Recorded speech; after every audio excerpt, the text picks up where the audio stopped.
సహోదరులందరికీ యేసుక్రీస్తు నామంలో వందనాలు. మనందరికీ తండ్రి అయిన దేవునికి స్తుతులు, స్తోత్రములు, కృతజ్ఞతాస్తుతులు చెల్లించుకొనిచున్నాను. ప్రియులారా, మనం ఈరోజు ఒక ప్రత్యేకమైన అంశాన్ని పరిశీలించే ప్రయత్నం చేద్దాం.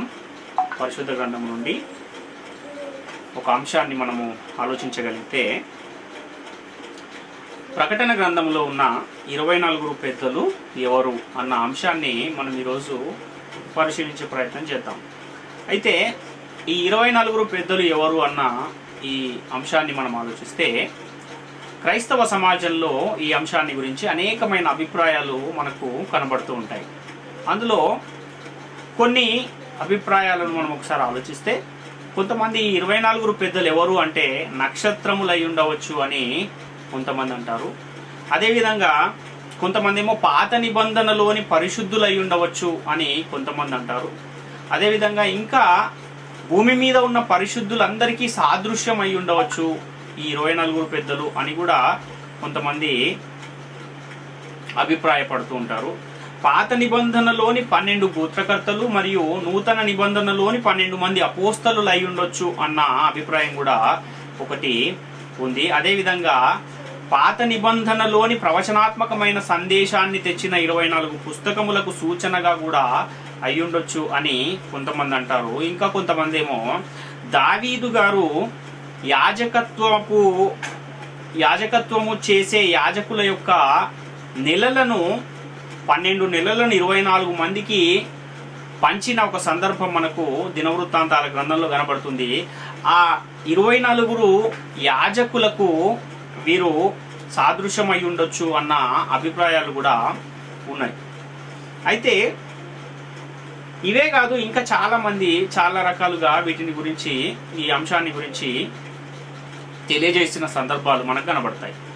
అయితే ఎక్కువ మంది అందులో అంగీకరించిన విషయం ఏంటి అంటే, ఒక ఏకాభిప్రాయానికి వచ్చిన విషయం ఏంటంటే, ఈ 24 పెద్దలు ఎవరు అని అంటే వారు ఎవరో కాదు, 12 మంది గోత్రకర్తలు మరియు 12 మంది అపోస్తలులు అయి ఉండొచ్చు అన్న ఒక అభిప్రాయానికి, కొంతమంది ఏకాభిప్రాయానికి వచ్చిన పరిస్థితి కూడా కనబడుతుంది. అసలు ఈ 24 పెద్దలు ఎవరు? పరిశుద్ధ గ్రంథం ఏం తెలియజేస్తుంది? వాక్యానుసారమైన వివరణ ఏంటి అన్న విషయాన్ని మనం ఈరోజు పరిశీలించే ప్రయత్నం చేద్దాం. మొదటగా ఈ సందర్భము మనము పరిశుద్ధ గ్రంథంలో ఎక్కడుంది అని మనం చూస్తే, ప్రకటన గ్రంథం 4వ అధ్యాయంలో 1 నుంచి 11 వచనాలను మనము గమనించినట్లయితే, అక్కడ మనకు ఈ యొక్క 24 పెద్దలను గూర్చిన ఒక సందర్భము మనకు కనబడుతూ ఉంది. ప్రకటన గ్రంథము 4వ అధ్యాయము 1 నుంచి 11 వచనాల్లో, ఈ సంగతులు జరిగిన తర్వాత నేను చూడగా, అదిగో పరలోకమందు ఒక తలుపు తెరవబడి ఉండెను, మరియు నేను మొదట వినిన స్వరము బూరధ్వని వలె నాతో మాటలాడగా వింటిని. ఆ మాటలాడిన వాడు, ఇక్కడికి ఎక్కిరమ్ము, ఇక మీదట జరగవలసిన వాటిని నీకు కనపరచదును అనెను. వెంటనే నేను ఆత్మవశుడనైతిని. అదిగో పరలోకమందు ఒక సింహాసనము వేయబడి ఉండెను, సింహాసనమందు ఒకడు ఆసీనుడై ఉండెను. ఆసీనుడైన వాడు దృష్టికి సూర్యకాంతము పద్మరాగములను పోలినవాడు, మరకతము వలె ప్రకాశించు ఇంద్రధనస్సు సింహాసనమును ఆవరించి ఉండెను. సింహాసనము చుట్టూ 24 సింహాసనములు ఉండెను. ఆ సింహాసనములందు 24 పెద్దలు తెల్లని వస్త్రములు ధరించుకుని తమ తలల మీద సువర్ణ కిరీటములు పెట్టుకున్న వారై కూర్చుండిరి. ఆ సింహాసనములో నుండి మెరుపులను, ధ్వనులను, ఉరుములను బయలుదేరుచున్నవి. మరియు ఆ సింహాసనము ఎదుట 7 దీపములు ప్రజ్వలించుచున్నవి. అవి దేవుని 7 ఆత్మలు. మరియు ఆ సింహాసనము ఎదుట స్ఫటికమును పోలిన గాజు వంటి సముద్రము ఉన్నట్టు ఉండెను. ఆ సింహాసనమునకు మధ్యను, సింహాసనము చుట్టూను, ముందు వెనక కన్నులతో నిండిన 4 జీవులుండెను. మొదటి జీవి మనుష్యుని ముఖము వంటి ముఖము గలది. రెండవ జీవి దూడ వంటిది. 3వ జీవి మనుష్యుని ముఖము వంటి ముఖము గలది. 4వ జీవి ఎగురుచున్న పక్షిరాజు వంటిది. ఈ 4 జీవులలో ప్రతి జీవికి 6 రెక్కలుండెను. అవి చుట్టూను రెక్కల లోపటను కన్నులతో నిండి ఉన్నవి. అవి భూత వర్తమాన భవిష్యత్ కాలములలో ఉండు సర్వాధికారియవు దేవుడునగు ప్రభువు పరిశుద్ధుడు పరిశుద్ధుడు పరిశుద్ధుడు అని మానక రాత్రింబగళ్ళు చెప్పుచుండెను.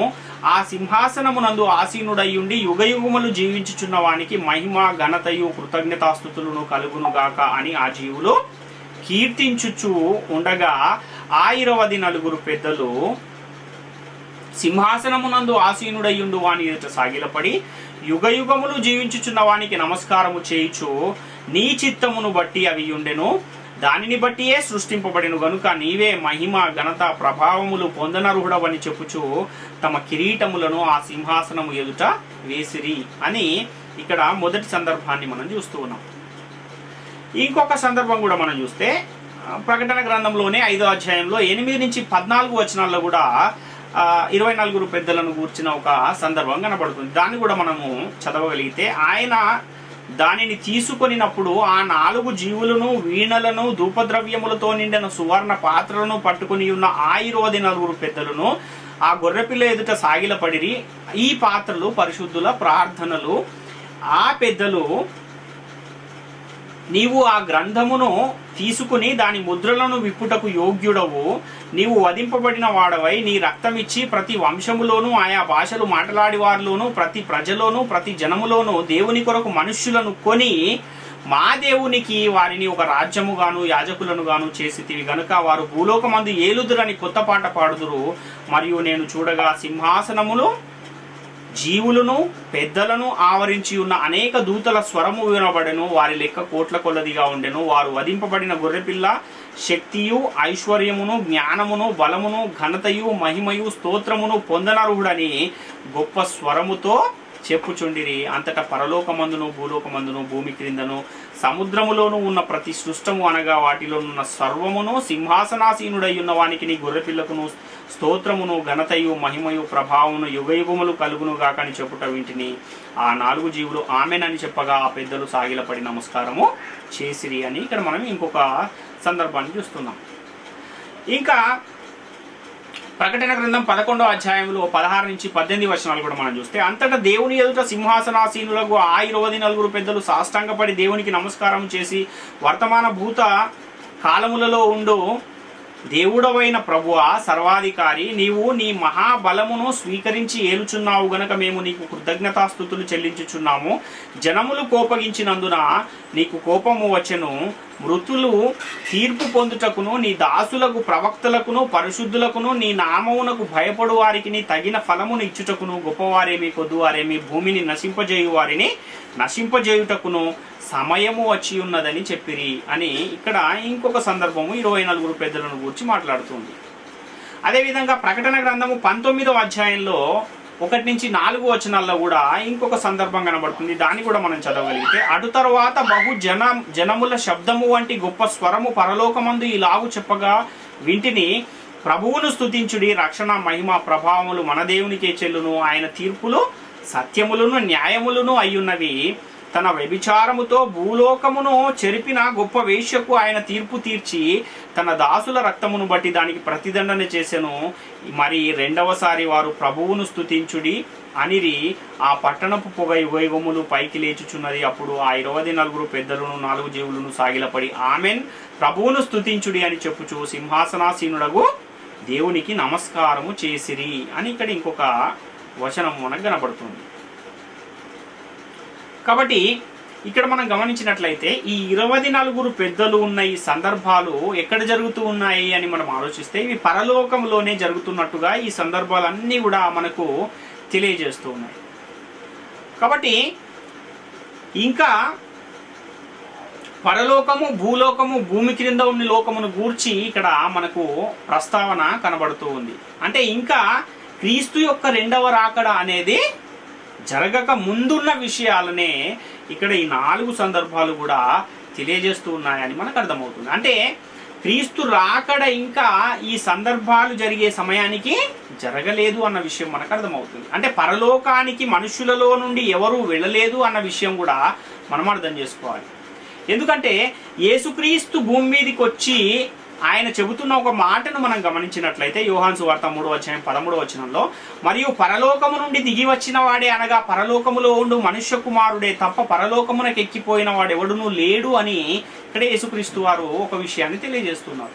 అంటే యేసుక్రీస్తు ఈ లోకానికి వచ్చే సమయం వరకు కూడా పరలోకానికి వెళ్ళిన మనుషులు ఎవ్వరు కూడా లేరు అని ఇక్కడ యేసుక్రీస్తు వారు తెలియజేస్తున్నారు. అంటే యేసుక్రీస్తు భూమి పుట్టినది మొదలుకొని యేసుక్రీస్తు లోకానికి వచ్చేంత వరకు కూడా ఏ మనుషుడు పరలోకానికి వెళ్ళలేదు అన్న విషయం అర్థమవుతుంది. అలాగే యేసుక్రీస్తు వారు చెబుతున్న ఇంకొక సందర్భాన్ని కూడా మనం చూస్తే యోహాను సువార్త 14:1-3 మీ హృదయమును కలవరపడనీయకుడి, దేవుని యందు విశ్వాసం ఉంచుచున్నారు, నా యందును విశ్వాసం ఉంచుడి. నా తండ్రి ఇంట అనేక నివాసములు కలవు, లేని ఎడల నేను మీతో చెప్పుదును. మీకు స్థలము సిద్ధపరచ వెళ్ళుచున్నాను. నేను వెళ్ళి మీకు స్థలము సిద్ధపరిచిన ఎడల నేనుండు స్థలములో మీరును ఉండులాగున మరలా వచ్చి నా యొద్ద నుండుటకు మిమ్మును తీసుకుని పోవుదును అంటున్నాడు. అంటే ఇక్కడ యేసుక్రీస్తు వారు పరలోకానికి వెళ్ళి స్థలము సిద్ధపరిచి మళ్ళీ వచ్చి మిమ్మల్ని తీసుకెళ్తాను అంటున్నాడు. అంటే యేసుక్రీస్తు పరలోకానికి వెళ్ళి మరలా రెండవసారి వచ్చేంత వరకు కూడా పరలోకానికి ఎవరు వెళ్ళరు అన్న విషయము ఇక్కడ మనకు యేసుక్రీస్తు వారే కన్ఫర్మ్ చేస్తున్నారు. అంటే యేసుక్రీస్తు వారే ఇక్కడ రెండు విషయాలను తెలియజేస్తూ ఉన్నారు. యేసుక్రీస్తు రెండవ రాకడ వరకు కూడా ఏ మనుషుడు పరలోకానికి వెళ్ళడానికి వీలు లేదు, అవకాశం లేదు అని ఇక్కడ చాలా స్పష్టంగా మనకు అర్థమవుతుంది. మరి చనిపోయిన వారు ఎక్కడున్నారు? ఈ నేటి వరకు కూడా చనిపోయిన వారందరూ ఎక్కడున్నారు అని మనం ఆలోచిస్తే, వాళ్ళు ఏమైనా చనిపోయిన వెంటనే పరలోకానికి వెళ్ళిపోతున్నారా అంటే పరలోకానికి అయితే వెళ్ళట్లేదు అని మనకు చాలా స్పష్టంగా యేసుక్రీస్తు వారే చెప్పారు. మరి ఎక్కడికి వెళ్తున్నారు వీళ్ళందరూ అని మనం ఒకసారి ఆలోచిస్తే యోబు గ్రంథం 14:10-12 మనం చూస్తే, అయితే నరులు మరణమై కదలలేక పడియుందురు, నరులు ప్రాణము విడిచిన తర్వాత వారు ఏమైపోవుదురు? తటాక జలములు ఎట్లి ఇంకిపోవునది, నీరు ఎట్లు ఎండి హరించిపోవునో అలాగుననే నరులు పండుకొని తిరిగి లేవరు. ఆకాశము గతించిపోవు వరకు వారు మేలుకొనరు, ఎవరును వారిని నిద్ర లేపజాలరు అని ఇక్కడ ఇంకొక లేఖనం మనకు కనబడుతుంది. అంటే వీళ్ళు చనిపోయిన వారు ఎప్పటి వరకు తిరిగి లేవరు అంటే ఆకాశములు గతించిపోవు వరకు తిరిగి లేవరు అంటున్నాడు. ఈ ఆకాశములు ఎప్పుడు గతించిపోతాయి అని మనం ఆలోచిస్తే, పేతురు రాసిన 2వ పత్రిక 3వ అధ్యాయము 9-12 మనం చూస్తే, కొందరు ఆలస్యమని ఎంచుకున్నట్లు ప్రభు తన వాగ్దానమును గూర్చి ఆలస్యము చేయువాడు కాడు గాని ఎవడునూ నశింపవలెనని ఇచ్చేంపక అందరూ మారు మనసు పొందవలెనని కోరుచు మీ ఎడల దీర్ఘశాంతము గలవాడై ఉన్నాడు. అయితే ప్రభువు దినము దొంగ వచ్చినట్లు వచ్చును, ఆ దినమున ఆకాశములు మహాధ్వనితో గతించిపోవును, పంచభూతములు మికటమైన వేండ్రముతో లయమైపోవును, భూమియు దాని మీదనున్న కృత్యములను కాలిపోవును, ఇవన్నీ ఇట్లు లయమైపోవును గనక ఆకాశములు రౌలుకొని లయమైపోవునట్టియు పంచభూతములు మహావేంద్రముతో కరిగిపోవునట్టియు దేవుని దినపు రాకడ కొరకు కనిపెట్టుచు దానిని ఆశతో అపేక్షించుచు మీరు పరిశుద్ధమైన ప్రవర్తనతోనూ భక్తితోనూ ఎంతో జాగ్రత్త గలవారై ఉండవలెను అని ఇక్కడ మనకు ఇంకొక లేఖనం కనపడుతుంది. అంటే ఎప్పుడు ఈ ఆకాశములు గతించిపోతాయి అంటే యేసుక్రీస్తు రెండవ రాకడలో ఈ పంచభూతాలు మరియు ఆకాశములు భూమి ఇవన్నీ కూడా లయమైపోతాయి, గతించిపోతాయి అని ఇక్కడ తెలియజేస్తున్నాడు. యోబు గ్రంథంలోనేమో ఎప్పటి వరకు ఈ చనిపోయిన వారు నిద్రించి తిరిగి లేవరు అనంటే ఆకాశములు గతించిపోయేంత వరకు కూడా తిరిగి లేవరు అని తెలియజేస్తున్నారు. అంటే ఇప్పుడు చనిపోయిన వారందరూ కూడా ఎప్పటి వరకు వారు ఉన్న స్థలములోనే ఉంటారు అని మనం ఆలోచిస్తే, ఎక్కడున్నారు ఇంతకీ వాళ్ళు అన్న ఆ విషయాన్ని కూడా మనం ఆలోచిస్తే, అబ్రహాము గారు మరియు లాజరు ధనవంతుడు ఉన్న ఆ సందర్భాన్ని మనం చూస్తే, చనిపోయిన వెంటనే దరిద్రుడైన లాజరేమో అబ్రహాము రొమ్మున ఆనుకుంటూ కొనిపోబడితే, ధనవంతుడేమో అగ్నిగుండములోనికి వెళ్ళిపోయిన పరిస్థితిని చూస్తూ ఉన్నాం. ఎక్కడుంది ఇది, ఎక్కడ జరుగుతుంది ఈ సందర్భము అంటే పాతాళ లోకములో జరుగుతుంది. పాతాళ లోకములో ఒక 2 ప్రదేశాలు కనబడుతున్నాయి. ఒకటేమో నెమ్మది పొందే స్థలము, ఇంకొకటేమో వేదనకరమైన స్థలం. వేదనకరమైన స్థలానికేమో ధనవంతుడు వెళ్తే, నెమ్మది పొందే స్థలానికేమో లాజరు వెళ్ళినట్లుగా మనం అక్కడ చూస్తున్నాం. ఎక్కడుంది ఇది? పాతాళలోకం. పాతాళలోకం ఎక్కడుంది అని మనం ఆలోచిస్తే అనేకమైన లేఖనాలు పరిశుద్ధ గ్రంథంలో ఏం చెబుతాయి అంటే భూమి క్రిందనున్న పాతాళము అని మనకు అనేకమైన లేఖనాలు కనబడతాయి. అంటే భూమి క్రింద పాతాళ లోకం ఉంది. ఆ పాతాళ లోకములో ఒకటేమో నెమ్మది పొందు స్థలము, ఇంకొకటేమో వేదనకరమైన స్థలం ఉంది. చనిపోయిన వారందరూ కూడా ఒక్క క్షణములోనే అక్కడికి దిగిపోతూ ఉన్నారు అన్న విషయము మనకు అర్థమవుతూ ఉంది. అంటే చనిపోయిన వారు ఎప్పటి వరకు అక్కడ ఉంటారు అని అంటే యేసుక్రీస్తు రెండవ రాకడ వరకు కూడా అక్కడనే ఉండాల్సిన పరిస్థితి ఉంది అని మనకు పరిశుద్ధ గ్రంథము చాలా స్పష్టంగా తెలియజేస్తూ ఉంది.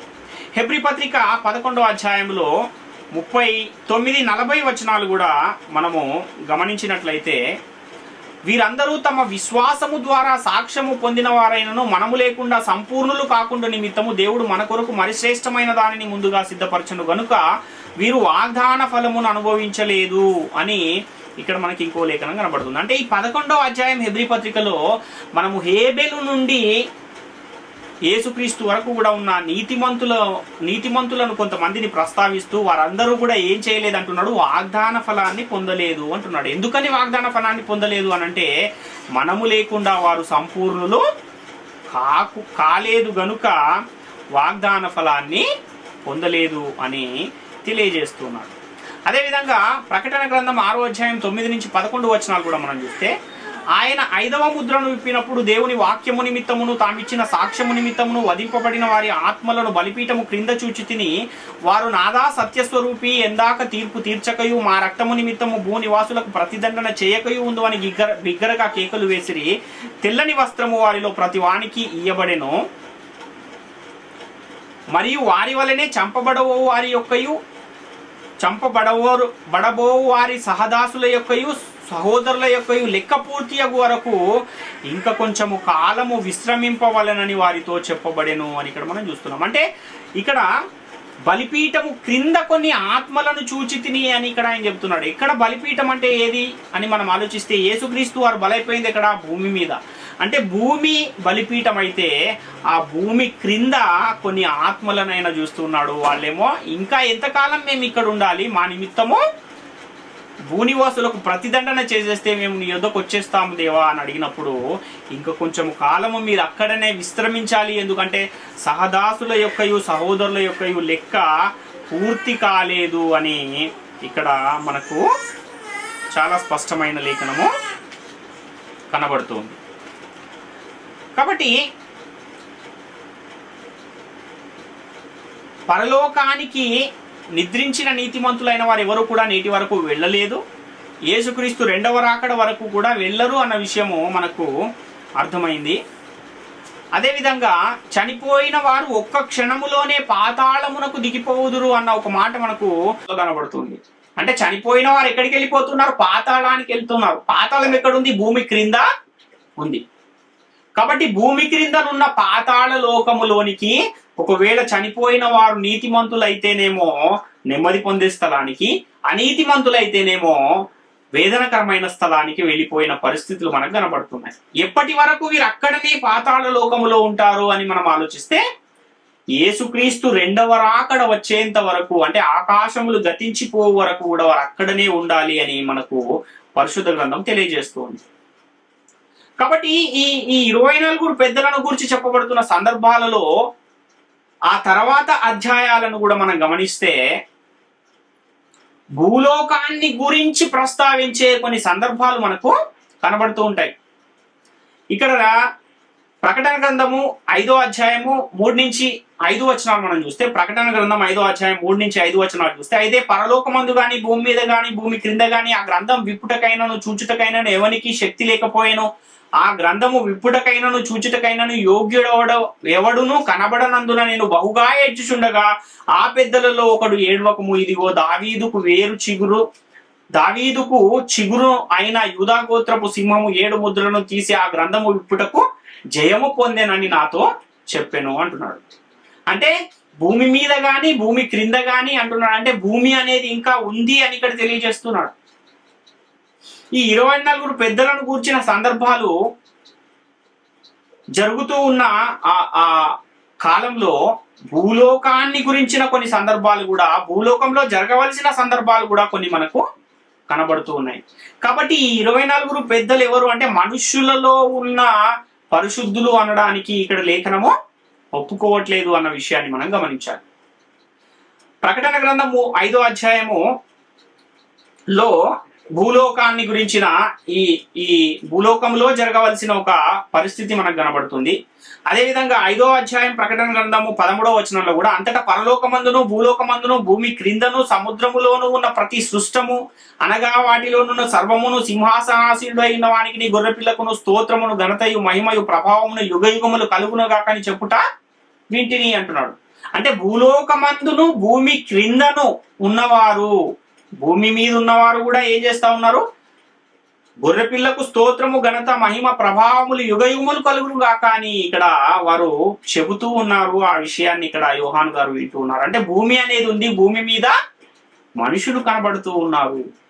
అదేవిధంగా ప్రకటన గ్రంథం 6వ అధ్యాయం 13వ వచనాన్ని చూస్తే పెద్ద గాలి చేత ఊగులాడు అంజూరపు చెట్టు నుండి ఆ కాలపు కాయలు రాలినట్టు ఆకాశ నక్షత్రములు భూమి మీద రాలెను అని ఇక్కడ చూస్తూ ఉన్నాం. ఇంకా 7వ అధ్యాయం 1వ వచనం ప్రకటన గ్రంథంలో కూడా అటు తర్వాత భూమి యొక్క 4 దిక్కులలో 4 దేవదూతలు నిలిచి ఉండి భూమి మీదనైనను సముద్రం మీదనైనను ఆ ఏ చెట్టు మీదనైనను గాలి వీచకుండానట్లు భూమి యొక్క 4 దిక్కుల వాయువులను పట్టుకుని ఉండగా చూచి తిని అంటున్నాడు. ఇక్కడ కూడా భూమిని గూర్చిన ప్రస్తావన కనబడుతుంది. అంటే భూమిని గూర్చిన ప్రస్తావన కనబడుతుంది అంటే యేసుక్రీస్తు రెండవ రాకడ ఇంకా జరగలేదు అన్న విషయాన్ని మనము గమనించాలి. ప్రకటన గ్రంథం 7వ అధ్యాయము 2-3 వచనాలు కూడా మనం చూస్తే మరియు సజీవుడకు దేవుని ముద్రగల వేరొక దూత సూర్యోదయ దిశ నుండి పైకి వచ్చుట చూచి తిని భూమికిని సముద్రమునకును హాని కలుగుటకై అధికారము పొందిన ఆ 4 దూతలలో ఈ దూత మేము మా దేవుని దాసులకు వారి నొసలయందును ముద్రించు వరకు భూమికైనను సముద్రమునకైనను చెట్లకైనను హాని చేయవద్దని బిగ్గరగా చెప్పెను అంటున్నాడు. అంటే ఇది కూడా ఎక్కడ జరగవలసిన సందర్భం అంటే భూమి మీద జరగవలసిన ఒక సందర్భాన్ని తెలియజేస్తున్నాడు. ఇంకా అదే కాకుండా ప్రకటన గ్రంథంలోనే 8వ అధ్యాయం 5వ వచనం, 8వ అధ్యాయం 7వ వచనం, 9వ అధ్యాయం 1వ వచనం, 9వ అధ్యాయం 4వ వచనం, 10వ అధ్యాయం 2వ వచనం, 10వ అధ్యాయం 5వ వచనం, 10వ అధ్యాయం 6వ వచనం, 10వ అధ్యాయం 8వ వచనం, 12వ అధ్యాయం 18వ వచనము, 11వ అధ్యాయం 6వ వచనం, 11వ అధ్యాయము 6వ వచనము, 12వ అధ్యాయం 4వ వచనము, 12వ అధ్యాయం 9వ వచనం, ఈ విధంగా అనేకమైన చోట్ల ఇంకా అనేక చోట్ల భూమిని గూర్చిన ప్రస్తావన మనకు కనబడుతూ ఉంది. కాబట్టి భూమిని గూర్చిన ప్రస్తావన ఉంది అంటే మనుషులలో ఎవరు కూడా పరలోకానికి వెళ్ళలేదు అన్న విషయం అర్థమవుతుంది. కనుక ఈ పరలోకంలో ఉన్నవారు ఎవరు కాదు, మనుషులైతే కాదు అన్న విషయం గమనించాలి మనం. అంటే పాత నిబంధనలో ఉన్న యాజకులు కాదు, పాత నిబంధనలోని 12 గోత్రకర్తలు మరియు కొత్త నిబంధనలోని 12 అపోస్తలులు కూడా కాదు. అంటే వీరు మనుషులే కాదు అన్న విషయం మనకు అర్థమవుతుంది. మరి మనుషులు కాకపోతే ఎవరు ఈ 24 పెద్దలు అన్న విషయాన్ని మనం ఆలోచించగలిగితే దేవదూతలలోనే కొంతమంది అధికారము గలవారు ఉన్నారు అని పరిశుద్ధ గ్రంథం తెలియజేస్తుంది.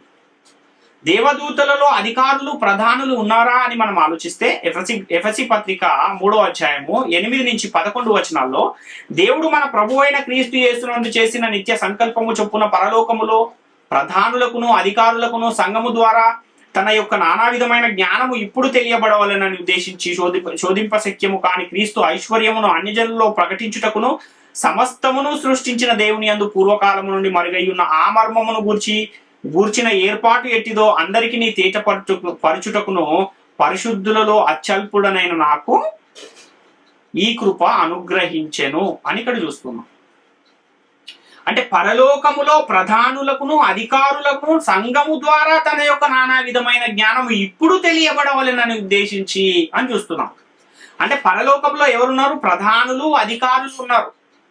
ఎవరు ఈ ప్రధానులు అధికారులు అంటే దూతలలోనే ప్రధానులు అధికారులు అన్నవారు అన్న విషయాన్ని గమనించాలి. అదేవిధంగా కొలసి పత్రిక 2వ అధ్యాయం 10వ వచనాన్ని కూడా మనం చూస్తే మరియు ఆయన యందు మీరును సంపూర్ణులై ఉన్నారు, ఆయన సమస్త ప్రధానులకును అధికారులకును శిరస్సై ఉన్నాడు అంటున్నాడు. అంటే యేసుక్రీస్తు పరలోకానికి వెళ్ళిపోయిన తర్వాత పరలోకంలో యేసుక్రీస్తు వారు ప్రధానులకు అధికారులకు శిరస్సై ఉన్నాడు. సంఘానికి కూడా యేసుక్రీస్తు శిరస్సే. అదేవిధంగా పరలోకములో ఉన్న దూతలందరికీ కూడా యేసుక్రీస్తు శిరస్సే అన్న విషయాన్ని మనం గమనించాలి. అదేవిధంగా యూదా పత్రిక 1వ అధ్యాయం 9వ వచనాన్ని కూడా చూస్తే అయితే ప్రధాన దూత అయిన మిఖాయేలు అపవాదితో వాదించుచు మోషే యొక్క శరీరమును గూర్చి తర్కించినప్పుడు దూషించి తీర్పు తెగింపక ప్రభువు నిన్ను గద్దించునుగాక అనెను అంటున్నాం. అంటే దూతలలో ప్రధానులు ఉన్నారు, అధికారులు ఉన్నారు అన్న విషయము మనకి ఇక్కడ అర్థమవుతుంది. కాబట్టి పరలోకములో అధికారము కలిగిన దూతలు అనగా కిరీటములను ధరించిన వారైన ఆ ప్రధానులు అనగా పెద్దలు ఎవరు అంటే దేవదూతలే ఆ 24 పెద్దలు అన్న విషయాన్ని మనం ఇక్కడ గమనించాలి పిల్లరా. కానీ చాలా మంది ఈ విషయాన్ని ఒప్పుకోక వాళ్ళు ఆ 12 మంది అపోస్తలులు మరియు 12 మంది గోత్రకర్తలే అయి ఉంటారని చాలా మంది అంటే ఈ విషయాన్ని ప్రతిపాదించేవారే చాలా ఎక్కువ మంది మనకు కనబడతారు. కానీ ఆ విషయాన్ని పరిశుద్ధ గ్రంథం ఎందుకు ఒప్పుకోవట్లేదు అని అంటే, పరలోకానికి ఏ మనిషి కూడా ఎప్పటి వరకు వెళ్ళడు అంటే యేసుక్రీస్తు 2వ రాకడ వరకు కూడా వెళ్ళలేడు అని పరిశుద్ధ గ్రంథము చాలా స్పష్టంగా తెలియజేస్తుంది. కనుక చనిపోయిన వారందరూ కూడా ఒక్క క్షణంలోనే పాతాళమునకు దిగిపోవుదురు అని కూడా చెప్పబడుతుంది. కనుక ఈ చనిపోయిన వారందరూ పరదేశులో నీతిమంతులు, అగ్నిగుండములో అనీతిమంతులు ఉంటారు. ఎప్పటి వరకు ఉంటారంటే యేసుక్రీస్తు 2వ రాకడ వరకు కూడా అక్కడే ఉంటారు. కాబట్టి అప్పటి వరకు కూడా యేసుక్రీస్తు 2వ రాకడకు ముందే జరిగిన ఈ 24 పెద్దలను గూర్చిన ఈ సందర్భము మనకు కనబడుతుంది. కనుక వీళ్ళు 100% ఎవరు ఉంటారంటే దేవదూతలే ఈ 24 పెద్దలు అన్న విషయాన్ని మనం ఇక్కడ గమనించువారమై ఉన్నాం ప్రియులారా. కాబట్టి ప్రాముఖ్యమైన ఈ విషయాలను, ఆత్మ సంబంధమైన ఈ విషయాలను ప్రతి ఒక్కరు కూడా గమనించి గ్రహించి దేవుని కృపకు పాత్రులుగా ఉండాలని మిమ్మల్ని అందరినీ వేడుకొనుచు ఈ నా మాటలు ముగిస్తూ ఉన్నాను. అందరికీ వందనాలు.